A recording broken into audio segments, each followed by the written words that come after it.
Hello and welcome to my channel once again. हम लोग DNA block को पढ़ रहे थे, तो आज का हमारा नेक्स्ट टॉपिक है एप्लीकेशन ऑफ K2Cr2O7। देखो, application of K2Cr2O7, application of K2Cr2O7 that is potassium dichromate. ठीक है, हम लोग लास्ट क्लास में पोटेशियम डाइक्रोमेट के बारे में पढ़े थे। पोटेशियम डाइक्रोमेट क्या है? इसमें क्रोमियम है, अपने हाईएस्ट ऑक्सीडाइजिंग एजेंट में बैठा हुआ है, ऑक्सीडेशन स्टेट में बैठा हुआ है, और ये एक बहुत अच्छा ऑक्सीडाइजिंग एजेंट है। और साथ ही साथ हम लोग इसके स्ट्रक्चर्स के बारे में देखेते हैं। तो आज हम लोग देखेंगे इसके एप्लीकेशंस के बारे में। देखो, ये एक्चुअली जो एप्लीकेशन ऑफ K2Cr2O7 है, इसमें हम लोग क्रोमाइल क्लोराइड का टेस्ट पढ़ते हैं। क्रोमाइल क्लोराइड टेस्ट,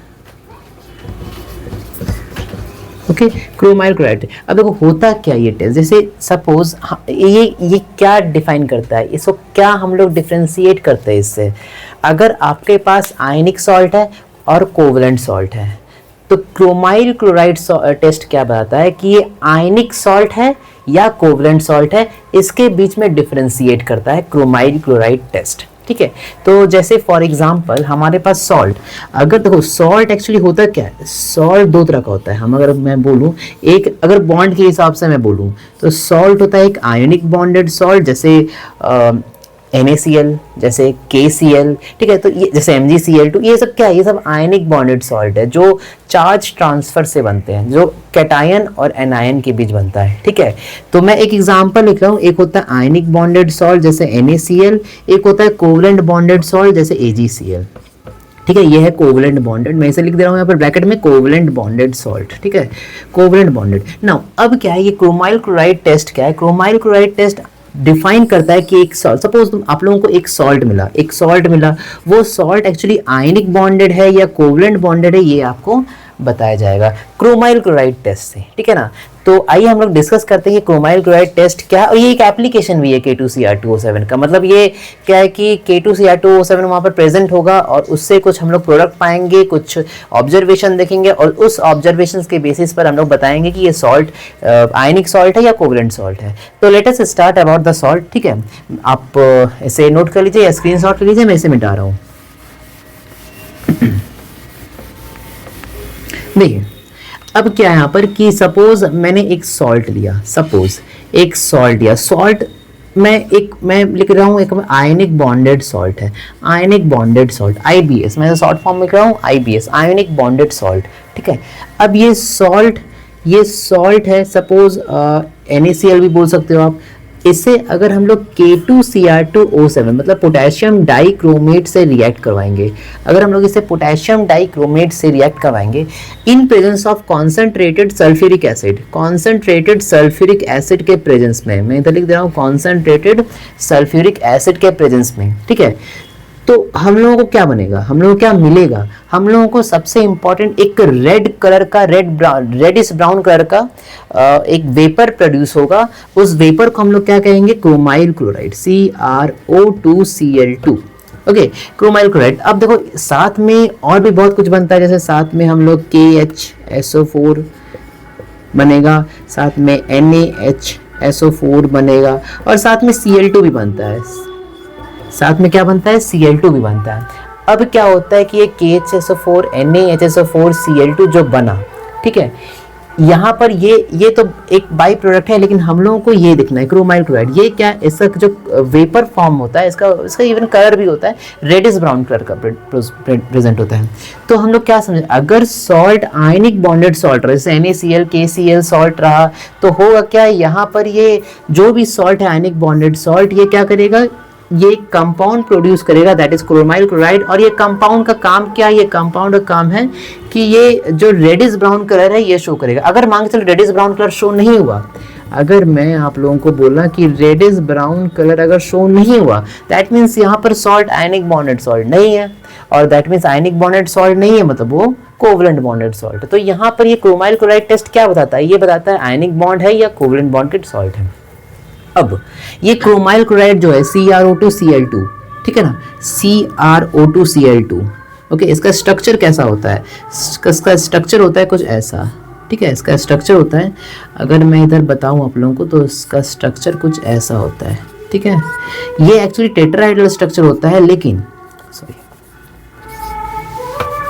ये टेट्राहेड्रल स्ट्रक्चर होता है, ठीक है।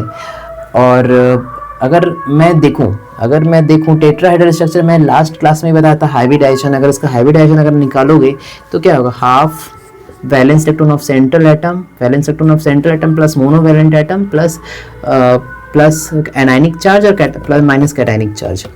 लेकिन यहाँ पर तो एनायनिक चार्ज और कैटायनिक चार्ज तो नहीं है, तो क्या है देखते हैं। Half valence electron of central atom, यहाँ पर सेंट्रल एटम क्या है, क्रोमियम है। क्रोमियम का वैलेंस इलेक्ट्रॉन हम लोग सभी को पता है 6, ओके, 5 डी में और 1 एस में, 4s में। मोनोवैलेंट एटम कौन है यहाँ पर, क्लोरीन है मोनोवैलेंट एटम, तो मोनोवैलेंट एटम क्लोरीन है। और तो ये तो डाईवैलेंट है oxygen, atomic number 8, configuration 2 6, 2 electron चाहिए, that means divalent. Chlorine atomic number 17, electron कितना है इलेक्ट्रॉनिक कॉन्फ़िगरेशन 287, 1 इलेक्ट्रॉन चाहिए, तो मोनोवैलेंट। तो जिसको 1 इलेक्ट्रॉन लेना है या 1 इलेक्ट्रॉन देना है वो होता है मोनोवैलेंट। जैसे क्लोरीन हुआ, जैसे फ्लोरीन हुआ, जैसे हाइड्रोजन हुआ, ये सब मोनोवैलेंट एटम है। तो यहाँ पर क्लोरीन क्या है, मोनोवैलेंट एटम, क्योंकि 1 इलेक्ट्रॉन इसको चाहिए। ऑक्सीजन को 2 इलेक्ट्रॉन चाहिए, तो ये डाईवैलेंट कहलाता है। तो हम लोग monovalent, number of monovalent atom लिखना है। अच्छा, यहाँ पर एनायनिक चार्ज कैटायनिक चार्ज कुछ है नहीं, सॉल्व करेंगे 4 आएगा। मतलब ये क्या, यहाँ पर ये टेट्राहेड्रल होगा, sp3 नहीं, टेट्राहेड्रल, ठीक है। अब देखो टेट्राहेड्रल स्ट्रक्चर अपने आप को ये बॉन्ड अरेंज करेगा, रिपल्शन तो होगा ही क्योंकि डबल बॉन्ड है। तो इट विल द स्ट्रक्चर, ये क्या है, structure is something, tetrahedral structure नहीं, ये अरेंज करके अपने को डबल बॉन्ड है, तो ये अरेंज करके अपने आप को इस तरह का स्ट्रक्चर में शो करेगा। आप ओ ऊपर लिखो या Cl नीचे लिखो, कोई फर्क नहीं पड़ता। अब ध्यान देखिए, यहाँ पर इसका हाइब्रिडाइजेशन क्या है। हाइब्रिडाइजेशन मैं आप लोगों को समझा दे रहा हूँ। यहाँ पर इसका हाइब्रिड मैं ये मिटा दे रहा हूँ। आई होप ये आप लोगों को समझ में आया होगा। इसका स्क्रीनशॉट ले लीजिए और मैं इसे मिटा रहा हूँ।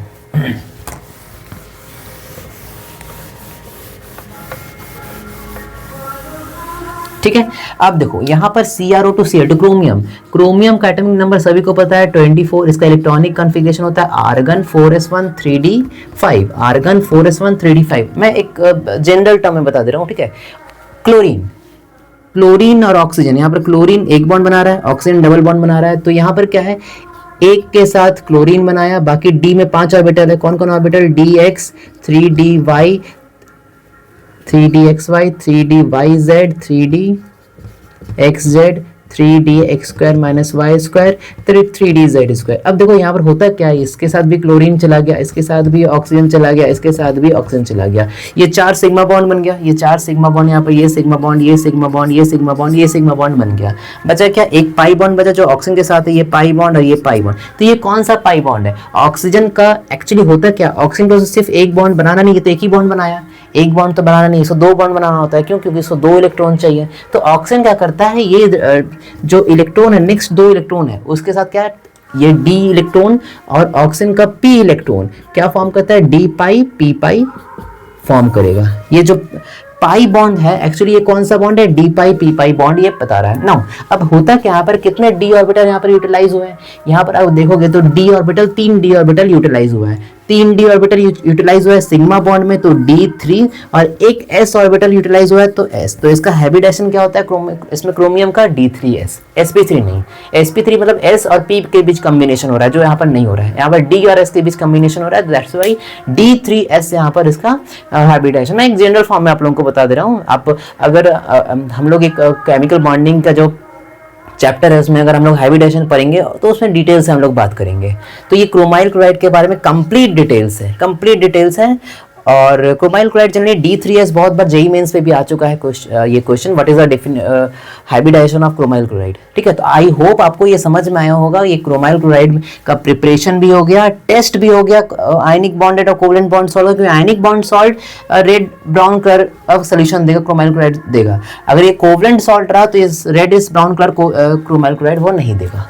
तो ये आयनिक बॉन्ड और कोवलेंट बॉन्ड सॉल्ट को हम लोग कैसे डिफरेंशिएट करेंगे, by chromyl chloride test. First chromyl chloride का preparation, second, third hybridisation, fourth structure भी हम लोग पढ़ लिए। तो यहाँ पर ये कंप्लीट डिस्क्रिप्शन रहा एक कंपाउंड जो क्रोमाइल क्लोराइड कहते हैं। टिल देन मैं बता रहा हूँ नेक्स्ट हम लोग नेक्स्ट क्लास में, अपने नेक्स्ट वीडियो में ऑक्साइड्स के बारे में पढ़ेंगे और उसके ऑक्सीडेशन स्टेट और एसिडिक कैरेक्टर के बारे में भी हम लोग डिस्कस करेंगे। तो till then thank you. And आज 15 अगस्त है, तो सबको very very happy independence day. Bharat आज़ादी, तो बहुत सालों पहले भारत को आज़ादी मिल गई थी, लेकिन अभी भी कुछ चीज़ों में हम लोग गुलाम हैं, ठीक है। तो वो कौन सा चीज़ है, किस चीज़ों में हम लोग गुलाम है? तो बाहर के जो प्रोडक्ट्स आते हैं हम लोग खरीदते हैं, हम लोगों को अब खुद का प्रोडक्ट्स बनाना चाहिए। मैं इस वीडियो के माध्यम से सबको मैं रिक्वेस्ट कर रहा हूँ कि मेक इन इंडिया प्रोडक्ट्स खरीदें। मेक इन इंडिया, भले कुछ अमाउंट, कुछ पैसे आपको ज़्यादा लग सकते हैं, लेकिन प्रमोट कीजिए अपने खुद के कंपनीज़ को, ताकि घूम फिर कर वो आपको फ़ायदा पहुंचाए। क्योंकि आज इंडिपेंडेंस डे है, तो मैं सबको एक थैंकिंग नोट्स और एक इंडिपेंडेंस डे का एक छोटा सा नोट्स के साथ मैं इस पूरे सेशन को मैं एंड करता हूं। Thank you and again happy independence day, and please like, share and subscribe. Thank you.